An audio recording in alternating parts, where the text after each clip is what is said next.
And my brother would actually call meetings with the owner of that company to find out if I was sleeping with him to get the job. My own brother. My own brother.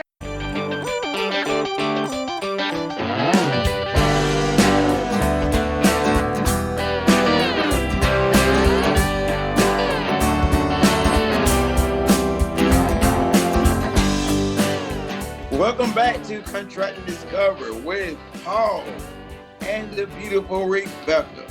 Rebekka, I have a question for you. You are a pioneer in the industry. How was it breaking the glass ceiling? Specifically with a woman in the industry too. I want to focus on that. Hasn't been broken yet. Yeah. I don't think it's been broken yet. And I feel like there's a lot of potential and opportunities to pioneer. I feel like there were many more pioneers in construction before me, my mom being one of them. There's been women in the industry before me. I'm hoping that we can get a louder voice. We can have more relevance in the field. We'll get out of the accounting department. We'll get out of the office. And we'll really start to dive into how to make the money, not to always just kind of rake it and count it. So I feel like that glass ceiling is still there to be broken, in my opinion. But there's been many women before me, and just in our community, the Jack Jennings and Sons, they're a pioneer in Orlando, and they had women in construction leading that company as well. So it's not a new thing for me to be sitting here, but it is new for me to be in the field talking to men, running a company, field and office, marrying both sides of the business. Normally the woman, like, she's a CFO or she's an owner or she's running the accounting. I want to do all sides, know all sides, learn all sides. So I think that would be and until I really do that well, then I don't feel like I've gotten through the glass. Yeah. Well, good answer. I wanted you to cover your mom a little bit there, because your mom being another woman in the industry and, a generation ahead of you, and you coming in behind. Yeah. I did want to hear a little piece of that story. You can tie your brother in there with it too, with the way you and him were, because that's just good stuff to me. And it's really, I think it's part of what has shaped you to be the person you are now anyway. So, yeah, my brother is extremely religious, and that's his guiding beacon, if you will. And being a single mom, getting knocked up, having the boyfriend that my baby's daddy, he's my husband now. Chick version of myself. So yeah, I got you. Go ahead. Well, he's my husband now, but back then, like, we didn't know if we wanted to get married. We didn't want to get married just because we had a son. We had our own shit to work out, if you will. And my brother had his own way of deciding how he was going to control me and run my life, and kind of work me into the position that he saw for me. And it just wasn't working out. It just wasn't working out.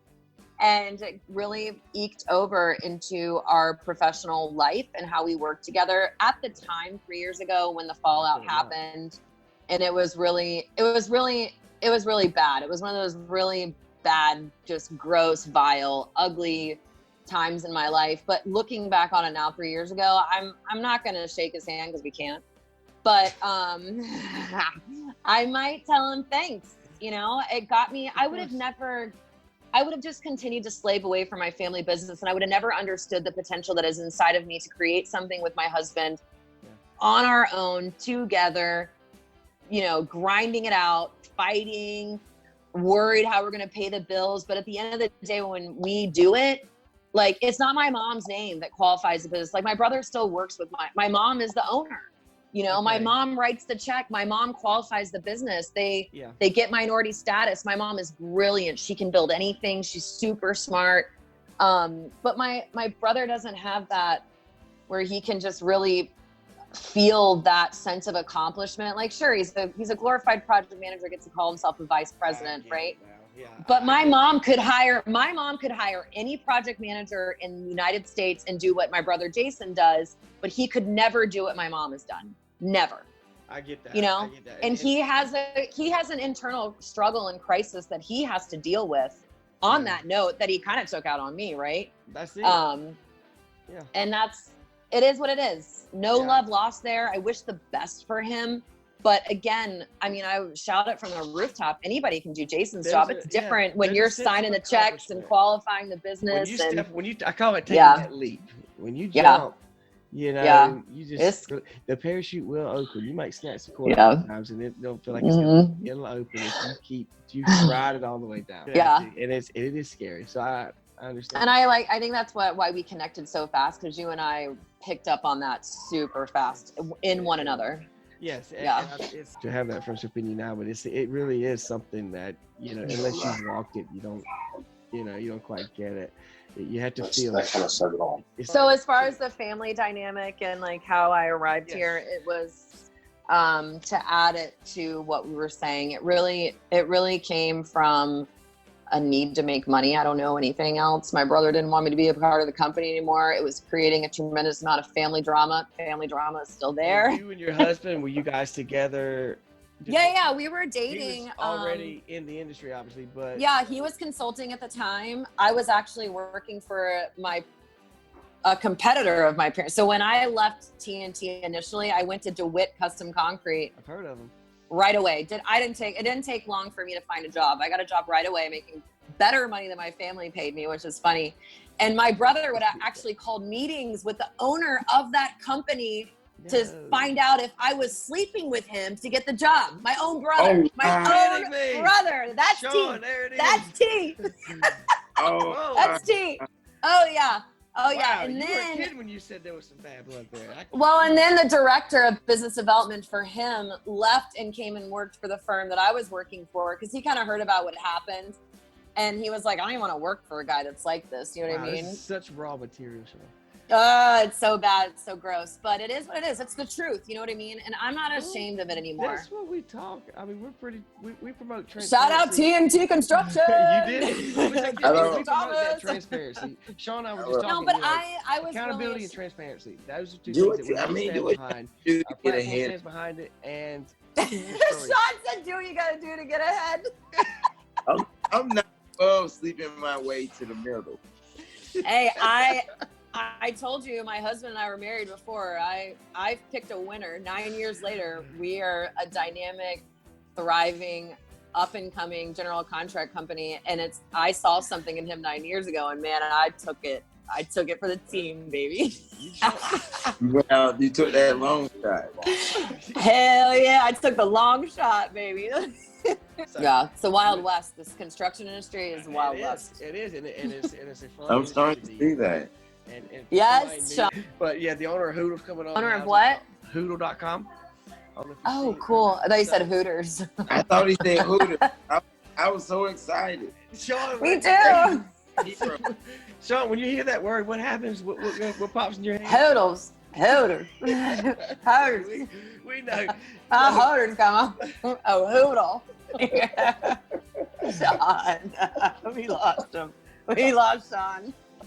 Hooters. We got another Hooters coming on, Sean. We lost Sean a while back. Hey, Sean. Hey, Sean.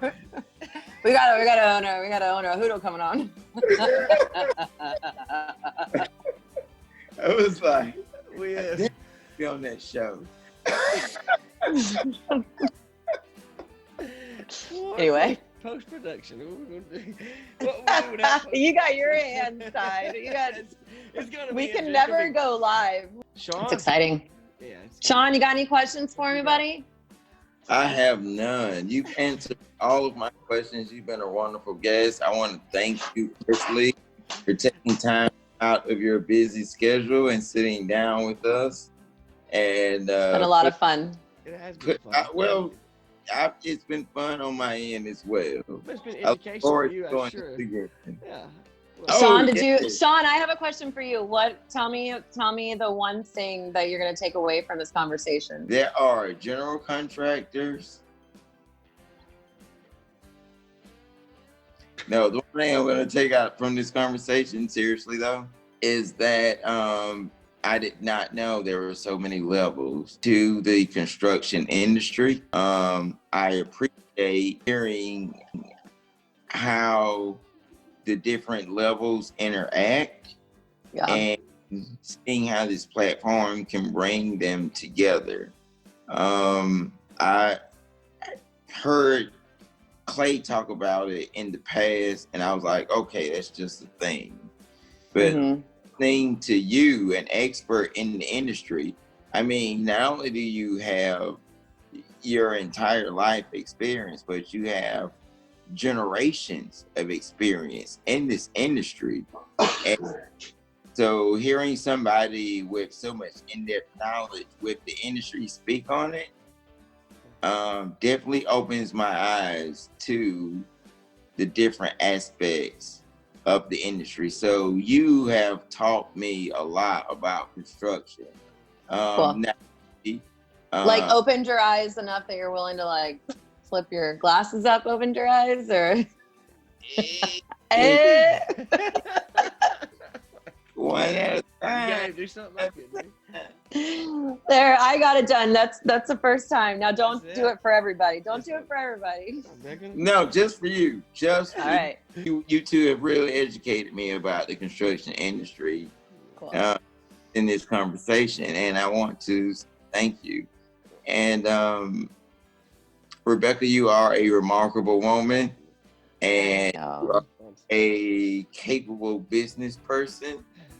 That I like to hear. You were talking about how you negotiate with people. I was like, that's what I would do. And Clay, as always, it is a pleasure to have your insight. For sure. And being able to, Clay, you're bridging the gap between technology and practicality. Yes. I'm one of those guys. So told me what they do every day. You told me how you can do it every day tomorrow with your technology. That's cool. I love it. For me, I was gonna say I'm one of those guys. I screwed it up quite a bit to get the right answer eventually. Not for a lack of trying, right? No, it's not. And sometimes I think I'm right on track and just to fall on my face. But you know, I don't mind failing my way as far as I need to go to get to where. Me too. You know, yep. I'll take a well-intended try. Right. Even if it turns into a failure, for sure. Exactly. I'd rather die trying to move forward than to pass away with all this regret that I never took that step. I tell people every day, ask for forgiveness, not permission. That's just your life motto, Sean. But that's what makes you you. And you know, and you come on to do this with us because you're a character, and the fact that you're interested in this stuff that Rebekka and I see all the time. Just glad you all are glad to have a layman around. I won't touch that one. We could. That we could.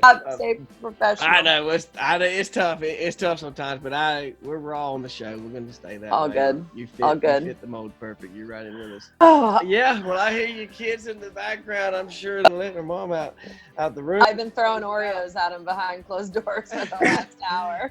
I know that's crazy. No, really, I'm covered the topics. I'm ready to episode 2, and let's. This has been fun, guys. I appreciate it. We appreciate you for taking time out of your day, Rebekka. You have a great. Of course, it's been a blast. Thank you, guys. Looking forward to it again. Stay tuned for next week.